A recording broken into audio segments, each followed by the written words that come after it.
Cerita berlatar belakang pada tahun 1968 di Bologna, Italia dengan memperlihatkan beberapa orang yang telah berhasil menyelesaikan studinya untuk menjadi insinyur teknik. Yang mana saat itu mereka pun merayakan keberhasilan tersebut dengan cara mabuk bareng di sebuah bar kecil dan membuat sebuah permainan kecil. Yaitu barang siapa yang kalah menghabiskan amer, maka dirinya harus mencium wanita yang tidak dikenalnya. Tak lama setelah itu kemudian seorang pria bernama Giorgio Rosa mengakui kekalahannya dan menghampiri seorang wanita yang diketahui bernama Gabriela.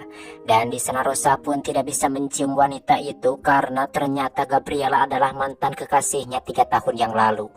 Disebabkan hal itu Rosa pun mengajak Gabriela duduk bersamanya sambil menceritakan apa yang telah dilakukannya akhir-akhir ini. What a coincidence running into each other. Dan dari sinilah dapat diketahui bahwa Gabriela kini tengah menjalani sebuah hubungan dengan pria yang bernama Carlos selama 3 tahun. Kemudian Gabriela pun menceritakan bahwa sebetulnya orang tuanya lebih suka dirinya berhubungan dengan Rosa ketimbang pacarnya yang sekarang. Well, we thought because he says after 3 years we should be getting married. Setelah lama mengobrol, akhirnya mereka pun pulang dengan menggunakan mobil buatan Rosa yang terlihat unik dan hanya cukup untuk 2 orang saja. Yang mana mobil tersebut Rosa buat saat dirinya ujian teknik ketika masih belajar di sebuah universitas ternama. Ya, walaupun pada kenyataannya mobil itu tidak bisa dipakai di jalan raya untuk mengantarnya keliling kota. Diabolic.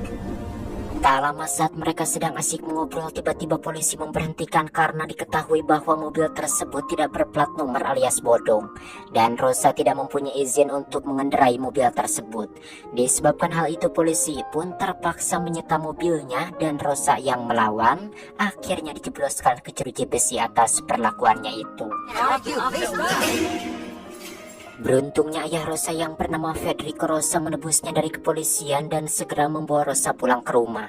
Yang mana ayah Rosa ini bekerja di sebuah perusahaan bernama Ducati dan berposisi sebagai engineer. Dan dari sana ayahnya pun menunjukkan rancangan mobil Rosa kepada pimpinannya yang bernama Balistini hingga membuatnya terkesan dan ingin merekrutnya.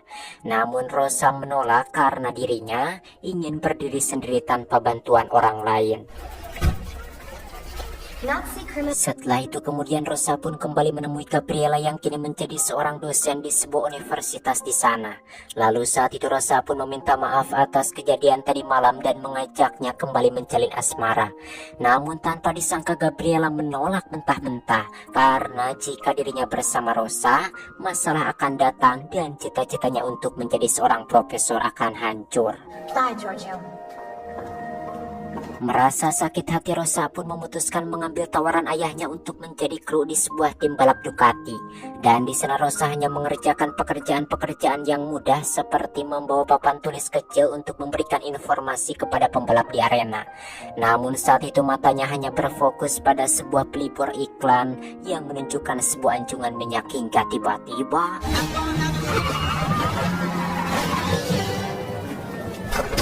dari sanalah Rosa pun mempunyai sebuah ide yang sangat mengedankan sekali, yaitu membuat negara sendiri agar bisa bebas berekspresi dan terbebas dari aturan. Yang mana dirinya pun mengajak temannya yang bernama Maurizio agar membantunya mewujudkan mimpinya itu. Karena Rosa tahu bahwa Maurizio mempunyai uang yang cukup untuk membangun pulau tersebut. Ya, walaupun uang itu Maurizio curi dari ayahnya yang merupakan seorang businessman. Jadi rencananya mereka akan membuat sebuah pulau di seberang pantai Rimini dengan menggunakan pondasi dari baja, dengan kesimpulan bahwa mereka akan membuat sebuah anjungan yang di atasnya dibangun sebuah hunian yang akan ditempati hingga atas. Oleh karena itu Rosa pun menyarankan bahwa mereka harus membuat pondasi pilar berongga agar baja tersebut kokoh untuk menahan beban. How'd you come up with all that? I usually steal from waters are international. Yeah, I know, but we need to unplug the...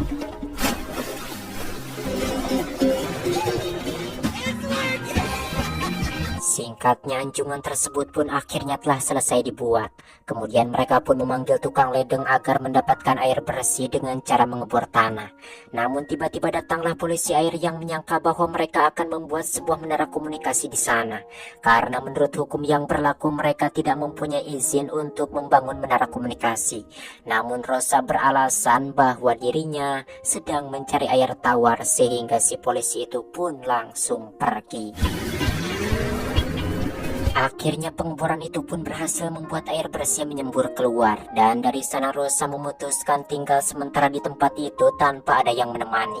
Namun sialnya saat malam tiba badai datang melanda tempat tersebut, dan saat itu pula datanglah seorang nelayan bernama Pietro yang ternyata berniat numpang istirahat.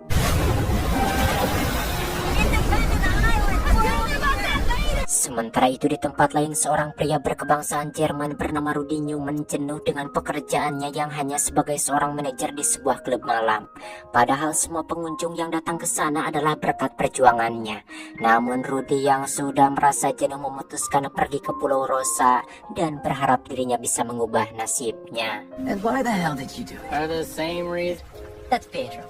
He lives here. Then it isn't fair. We don't need to welcome everybody. Tanpa disangka ternyata kedatangan Rudi membuat perubahan yang sangat besar dan signifikan bagi perkembangan pulau, yang mana dirinya adalah marketing terhebat karena telah mendatangkan beberapa pengunjung untuk menikmati suasana di sana. Disebabkan hal itu jelas saja mereka pun mendapatkan keuntungan dari setiap pengunjung yang datang. Di mana pulau yang mereka namai Pulau Rossi mendapatkan perhatian khusus dari jurnalis Italia karena banyaknya pengunjung yang terus berdatangan. Oleh karena itu seorang wanita bernama Franca memutuskan untuk datang ke Pulau Ross karena ternyata dirinya adalah mantan pacarnya Rudi. Kemudian Franca pun meminta agar dirinya bisa bekerja di sana. And you need a female bartender. Ternyata berita tersebut cepat tersebar hingga membuat Gabriela juga malah datang ke pulau itu. Tentu saja hal itu membuat Rosa merasa senang karena dengan kedatangan Gabriela dianggap sebagai kode bahwa dirinya telah berubah pikiran dan mau bersama dengannya lagi. Namun ternyata Gabriela memberitahu bahwa sebentar lagi dirinya akan menikah dengan si Carlo. Mendengar itu tentunya hati Rosa pun sangat merasa hancur untuk yang kedua kalinya. You might have those things, but I just see people dancing. Pada suatu malam Rudi dan Maurizio terlibat adu mulut mengenai proyek kedepannya agar para pengunjung bisa bertambah banyak. Kemudian tiba-tiba Rosa datang dan membawa surat untuk mendaftarkan Pulau Ross ke PBB supaya diakui oleh semua negara. Karena kalau tidak ada yang mengakui, pulau tersebut hanya akan menjadi sebuah diskotik tengah laut. You're right. They don't give a shit. So what? Disebabkan hal itu Rosa pun mengirimkan beberapa dokumen pendukung kepada markas PBB berharap mereka bisa menyetujui dan mengizinkan. Hingga pimpinan PBB pun langsung menghubungi pihak pemerintah Italia agar mereka mengirimkan agen terbaiknya untuk mengecek Pulau Ross. Sementara itu di parlemen Italia, Menteri Dalam Negeri bernama Franco membahas tentang Pulau Ross yang saat ini sangat fenomenal. Dan dirinya mengatakan bahwa pulau itu akan menjadi bumerang di masa yang akan datang. Karena bisa saja masyarakat Italia berbondong-bondong untuk pindah ke pulau tersebut. Dari sana kemudian Franco pun membuat siaran langsung berniat memberitahu masyarakat bahwa Pulau Ross jelas sekali tidak boleh dianggap sebagai negara merdeka. Disebabkan mereka tidak bisa menjamin keselamatan warga dari serangan apapun yang bisa saja datang di kemudian hari. Singkat cerita, Rosa pun dikunjungi oleh 2 orang agen dari pemerintah untuk menawarinya sebuah bangunan di pinggir pantai yang nantinya akan mereka buatkan sebuah klub malam dan dibiayai oleh pemerintah asalkan Rosa mau meninggalkan Pulau Ross. Namun tentu saja Rosa menolak dan memilih untuk tetap bertahan di Pulau Ross. The bar, the cards, you can do all of that right. Di tempat lain, pimpinan Franco yang bernama Giovanni sangat marah karena di meja kantornya terdapat beberapa surat permohonan untuk melepas kewarganegaraan Italia. Dan hal itu dilakukan agar mereka bisa pindah ke Pulau Ross. Disebabkan hal itu, Giovanni mendesak Franco untuk mengambil satu keputusan supaya bisa segera menyelesaikan masalah ini. Dan langkah yang pertama, Franco pun menyuruh agennya untuk datang ke tempat kerjanya Ayah Rosa dan menyuruh pemilik perusahaan itu untuk memecat Ayah Rosa dengan alasan bahwa kerjanya di bawah standar perusahaan, di mana hal itu dilakukan agar Ayah Rosa tahu bahwa pemerintah serius dengan keputusannya saat ini. And now you want to manage a beach club. I had no idea they'd go so far. Karena merasa terancam, akhirnya Rudy menerima tawaran dari pemerintah dengan membuka sebuah restoran di pinggir pantai.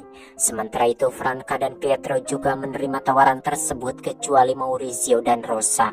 Kemudian saat itu Rosa pun segera mendatangi Gabriela untuk mendapatkan pencerahan, di mana Gabriela menyarankan agar Rosa datang ke Majelis Eropa untuk mengurus sengketa antar negara agar Rosa bisa mempertahankan pulau. Council of Europe in Strasbourg deals with disputes between states. Kemudian Rosa pun segera mendatangi tempat itu dengan menggunakan mobil rakitannya.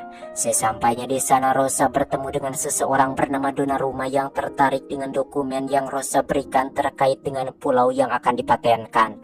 Dari sana Donnarumma pun membuat rapat khusus bersama yang lain untuk merundingkan keinginan terbesar dari Giorgio Rosa. Dan saat itu Franco pun merasa sangat kaget saat menerima berita mengejutkan bahwa kini Rosa tengah berada di Majelis Eropa untuk mempertahankan Pulau Ros. Dan di sini Franco pun tidak menyangka kalau Rosa bisa nekat berbuat sejauh ini.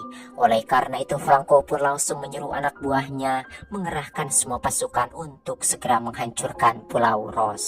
Anjir, pulau segede gitu langsung dikerahkan pasukan. Halah.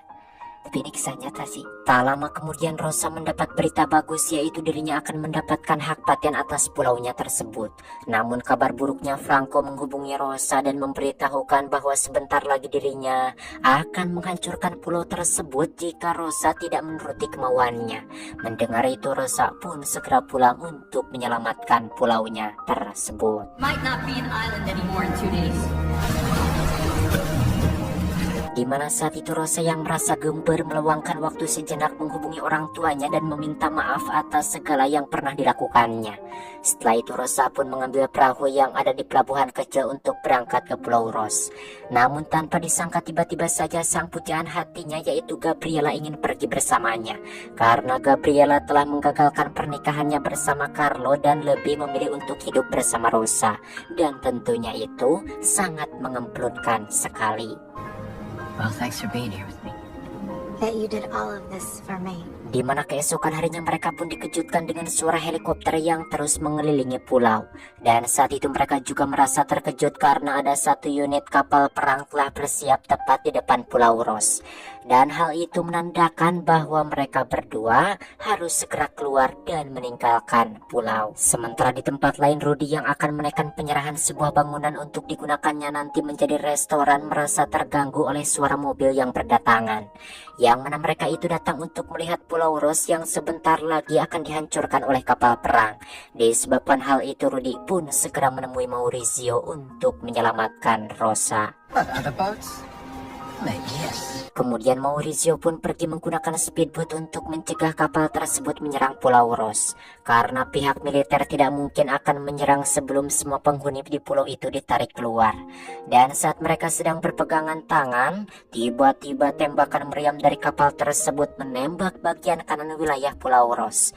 Namun keenam orang itu tetap bersikeras untuk mempertahankan Pulau Ros meskipun nyawa mereka menjadi taruhannya. Hingga Laksamana kembali mengirimkan tembakan peringatan yang tepat menembak sebuah perahu kecil. Dirasa proses ini akan menghabiskan waktu, akhirnya Laksamana pun mengirimkan perahu kecil untuk menjemput mereka agar segera meninggalkan Pulau Ros. Akhirnya Rosa pun menyerah dan mau menyerahkan pulau itu ke tangan pemerintah. Karena jika dipaksakan itu akan berakibat fatal bagi mereka dan bagi pemerintah Italia. Dengan keputusan yang diinstruksikan, akhirnya pulau itu pun dibombardir supaya tidak ada lagi yang bisa mengunjunginya. Dengan kasus seperti ini, Majelis Eropa tidak bisa menudingkan sengketa lahan antara negara Italia dan Pulau Ros, karena perairan tersebut terdapat di luar perairan Eropa. Dan untuk mencegah hal yang serupa terjadi lagi, PBB memindahkan perairan internasional dari 6 menjadi 12 mil dari pesisir pantai di seluruh dunia. Dan masalah ini pun selesai, walaupun pada akhirnya Pulau Ros kini hanya tinggal sebuah kenangan. I never apologize. Or at least try to.